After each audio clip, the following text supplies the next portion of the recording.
Hello WhatsApp, কী অবস্থা এবার? আর এই সবার অবস্থা অনেক ভালো, আমার অবস্থা অনেক ভালো। চলে গেলাম আজকে নতুন টপিক নিয়ে।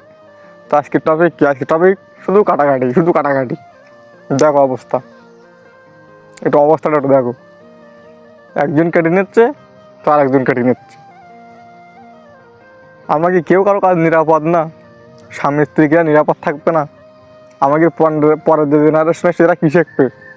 এত আতঙ্কের উপর থাকবে। এই যে অবস্থা শুরুই দেখতেছি, তো আতঙ্কের উপর থাকবে। কী করতে যাবো, কী করবো? যদি কিছু করে ফেলাই, বলি মুখ ফুসে এটা বেশি কথা বলি ফেলাই, কিংবা একটু অশান্তি করি, তো ভয় আতঙ্কে থাকবে।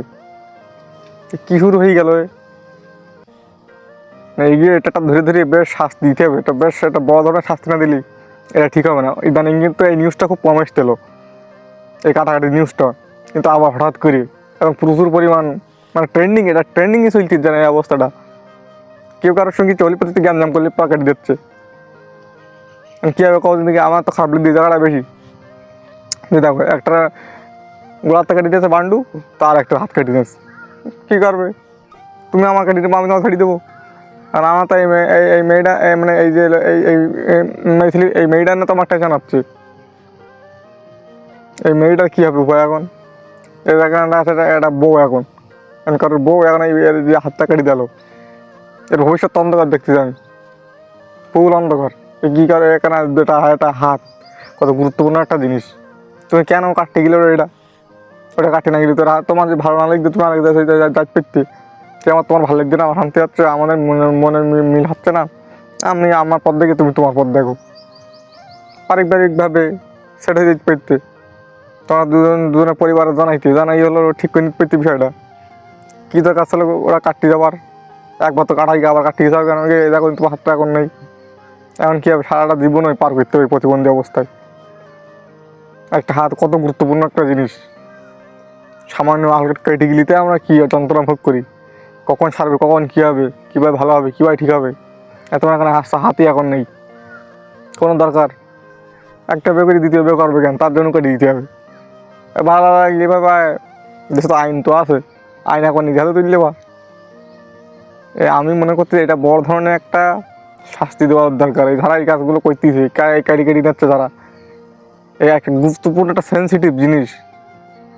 মানুষ মানে ওষুধ খায় তার জন্য, যে ঠিকঠাকভাবে সার্ভিস দিচ্ছে না, ওষুধ খাওয়া লাগে, ওষুধ সব ঠিকঠাক দেখতে। আর তুমি সেই সেন্সিটিভ একটা জিনিস কেটে নিয়ে চলে যাচ্ছ।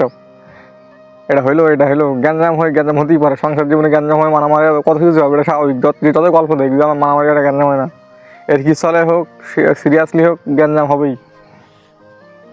তাই বলি ঠাস করে নিবা তোমরা? এটা মানে এটা কী ধরনের ব্যবহার আমি বুঝতে পারছি না।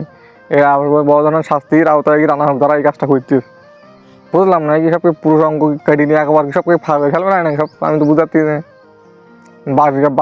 বাস একটা না কাটা শুরু করে দিয়ে মাথা মাথা করে মানে কাটাকাটি শুরু করে দিয়ে থাকে ওরা, যে জমা করছে সে জমা কাটছে। ট্রেনিং চলছে, ট্রেনিং হয়ে গেছে একটা মানুষের ভিতরে, ট্রেনিং চলছে কাটাকাটি। এই বড় ধরনের শাস্তির আওতায় আনার দরকার। এই মানে ছোটোখাটো কিছু হলি পাতে কাটি মানুষ আতঙ্ক থাকবে। আমাদের পরের জেনারেশন এরা কি শিখবে? এত আতঙ্কে থাকবে যে কী শুরু হইল। এত বিষাদি করতে যাবে না, বিষাদির দিকেই তো হইবে না, যে বলা যায় না যদি কিছু ঝামেলা কেটে নিয়ে গেলেন সম্পূর্ণ হয়ে যাবে একদম। আমি মনে করি এটা বড় ধরনের একটা শাস্তির আওতা আনা হবে যারা এই উৎপাতটা করতে। ভালো লাগলে একজন সেটিতে চলে যাবে, সেটা তো অনেক ভালো। কেটে নিয়ে আসছি এমন হাতটা কেটে দিতে এখন কী হবে? সারা জীবনটা ওইভাবে কাটিয়ে দিতে হবে।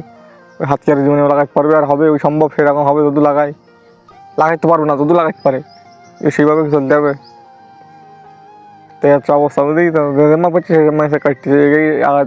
শাস্তি শাস্তি শাস্তি দেওয়া দরকার, বেশ বড় ধরনের শাস্তি দেওয়া দরকার, যারা সাহস না পড়ে যেন ওইটা কাটতে না পারে, আর ওই কাটার সাহস যত না হয়। সুস্থ থাকো।